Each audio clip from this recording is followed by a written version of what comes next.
Okay, let's continue on here. I'm going to add some detail, especially like around the stem area. Maybe some more shading, I don't know.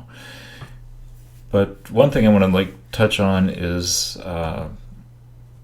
this black and white layer we did before. So let me turn off the color layer. Remember, this was we did this first, the black and white. Let me turn it off again and turn on the color layer. Now remember that the colors we put in were at low opacity, so these are just low opacity colors layered on top of each other.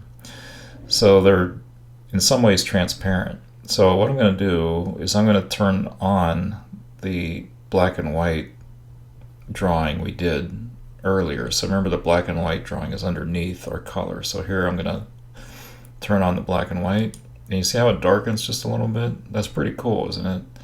So that's you could use that as a strategy for increasing your shading. This is without the black and white. This is the painting we did in the last video. Note the black and white layer is turned off. I kind of like this because it's more vibrant. Okay, it has a nice feeling to it. However, check this out. I'm going to zoom in on my layers palette here. I'm going to turn on the black and white layer. I'm going to move it on top of the color, and if I zoom out, boy, that looks really, really ugly, doesn't it? Okay, yeah, it does. Okay, but check this out. Let me zoom in again. Our black and white layer is on top of the color, and I'm going to change the blending mode from normal to overlay, or no, not overlay, soft light. Okay, and let me zoom out so I can. Okay, so I'm going to go back to the normal blending mode with the black on top. This is soft light, and that looks pretty cool, but it kind of has like a deadening effect to it.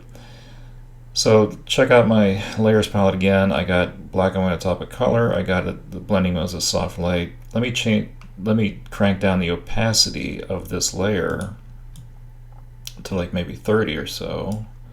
Now let me back out. Now that looks pretty nice. It adds a whole more dimension to it. Let me turn off the soft light 35% opacity layer here.